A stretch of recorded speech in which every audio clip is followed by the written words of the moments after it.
দক্ষিণ এশিয়ার দেশগুলোর দিকে তাকালে দেখা যায় কেন্দ্রীয় ব্যাংকে প্রিন্সটন বা ক্যালিফোর্নিয়া থেকে পিএইচডি করা উচ্চ ডিগ্রিধারী মানুষজন, অভিজ্ঞতা সম্পন্ন লোকজন নিয়োগ পেয়েছেন। অন্যদিকে বাংলাদেশে নতুন সরকার গঠনের পর যিনি নিয়োগ পেয়েছেন তিনি হলেন বিএনপির নির্বাচন পরিচালনা কমিটির সদস্য এবং একজন সোয়েটার ফ্যাক্টরির এমডি।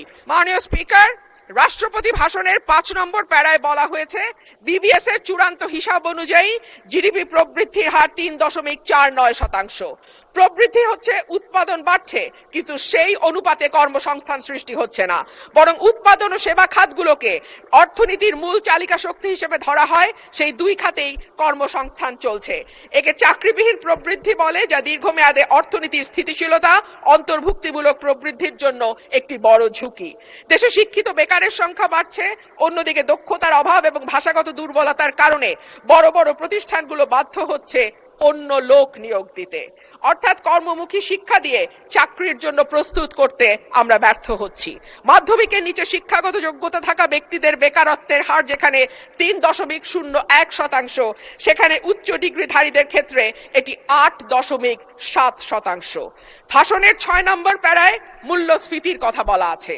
বিবিএস এর সর্বশেষ হিসাব অনুযায়ী চলতি বছরের ফেব্রুয়ারি মাসে দেশের খাদ্য মূল্যস্ফীতি দাঁড়িয়েছে 9.30%, যা গত 13 মাসের মধ্যে সর্বোচ্চ।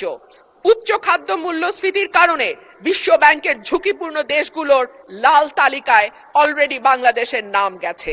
এর সরাসরি প্রভাব পড়ে নিম্নবিত্ত এবং মধ্যবিত্ত মানুষের ওপর, যাদের মোট আয়ের 2/3 থেকে অর্ধেক পর্যন্ত খাবার কিনতেই চলে যায়। ক্রমাগত মূল্যস্ফীতি দারিদ্র্য বাড়ায়, পুষ্টিহীনতা তৈরি করে এবং আগামী প্রজন্মের মেধা বিকাশে সরাসরি প্রভাব রাখে। মাননীয় স্পিকার, প্যারা 7-এ রাষ্ট্রপতি 19 ফেব্রুয়ারি পর্যন্ত বৈদেশিক মুদ্রার যে রিজার্ভ সেটা দাঁড়িয়েছে $34.78 বিলিয়ন বলে ঘোষণা করেছেন। 200-র বেশি সার্ভিস ও ফিচারে লেনদেনের সব বিকাশ অ্যাপে সম্ভব। এই বৈদেশিক মুদ্রা আয়ের প্রধান খাত হলো পোশাক রপ্তানি। এরপর আছে প্রায় 1 কোটি প্রবাসীর পাঠানো রেমিটেন্স, বৈদেশিক ঋণ, ফরেন ডিরেক্ট ইনভেস্টমেন্ট বা এফডিআই, বৈদেশিক অনুদান ইত্যাদি। একক শিল্প হিসেবে তৈরি পোশাক খাতের উপর অতিরিক্ত নির্ভরতা, বৈদেশিক ঋণ বেড়ে $113.51 বিলিয়ন হওয়া, এফডিআই এর ক্রমাবনমন ইত্যাদিকে মোকাবেলা করতে হলে রফতানি পণ্যের বহুমুখীকরণ, বিনিয়োগ বান্ধব পরিবেশ তৈরি, বিদেশে দক্ষ শ্রমশক্তি প্রেরণের কোনো বিকল্প নাই। সম্প্রতি সিপিডির সম্মানীয় ফেলো প্রফেসর মোস্তাফিজুর রহমান বলেন, ভবিষ্যতে ঋণ পরিশোধের চাপ আরো বাড়বে, তাই এখন থেকেই আয় বাড়ানোর দিকে নজর দিতে হবে। রপ্তানি ও প্রবাসী আয়ের প্রবাহ শক্ত না হলে এই চাপ সামাল দেয়া সত্যিই কঠিন। পাশাপাশি হুন্ডি ও অর্থ পাচার বন্ধে কঠোর ব্যবস্থা নেওয়ার কথা বলা হয়েছে। গত 15 বছরে দেশ থেকে যে বিপুল পরিমাণ টাকা পাচার হয়েছে, যার পরিমাণ কেন্দ্রীয় ব্যাংকের হিসাব মতে $23,400 কোটি, সেটি ফেরত আনা না গেলে কিংবা ব্যাংক খাতে থাকা 6 লক্ষ কোটি টাকার খেলাপি ঋণের পরিমাণ কমিয়ে আনা না গেলে অর্থনীতির পুনরুদ্ধারের কোনো পরিকল্পনাই কাজে আসবে না। পাচারকৃত টাকার 75% যায় ওভার অ্যান্ড আন্ডার ইনভয়েসিং এর মাধ্যমে। গত 10 বছরে এই ওভার অ্যান্ড আন্ডার ইনভয়েসিং এর মাধ্যমে পাচার হয়েছে $68 বিলিয়ন। সুতরাং এই মিথ্যা ইনভয়েসিং বন্ধ করা না গেলে টাকা পাচারও বন্ধ সম্ভব নয়।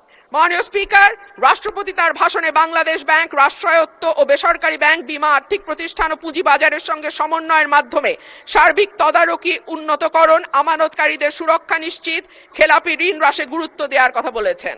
যে কোনো দেশে কেন্দ্রীয় ব্যাংক হলো আর্থিক প্রতিষ্ঠানের নিয়ন্ত্রক সংস্থা, এটি সরকারের ব্যাংক হিসেবে কাজ করে। দক্ষিণ এশিয়ার দেশগুলোর দিকে তাকালে দেখা যায় কেন্দ্রীয় ব্যাংকে প্রিন্সটন বা ক্যালিফোর্নিয়া থেকে পিএইচডি করা উচ্চ ডিগ্রিধারী মানুষজন, অভিজ্ঞতা সম্পন্ন লোকজন নিয়োগ পেয়েছেন। অন্যদিকে বাংলাদেশে নতুন সরকার গঠনের পর যিনি নিয়োগ পেয়েছেন তিনি হলেন বিএনপির নির্বাচন পরিচালনা কমিটির সদস্য এবং একজন সোয়েটার ফ্যাক্টরির এমডি। মাননীয় স্পিকার, একই ঘটনা আমরা বিশ্ববিদ্যালয়ের উপাচার্য নিয়োগের ক্ষেত্রেও দেখেছি। সবগুলো বিশ্ববিদ্যালয়ে দলীয় ভিসি, প্রভিসি নিয়োগ দেওয়া হয়েছে। দল করা দূষণীয় কিছু নয়, কিন্তু দল না করলে যদি নিয়োগ না হয় সেটা দুর্ভাগ্যজনক।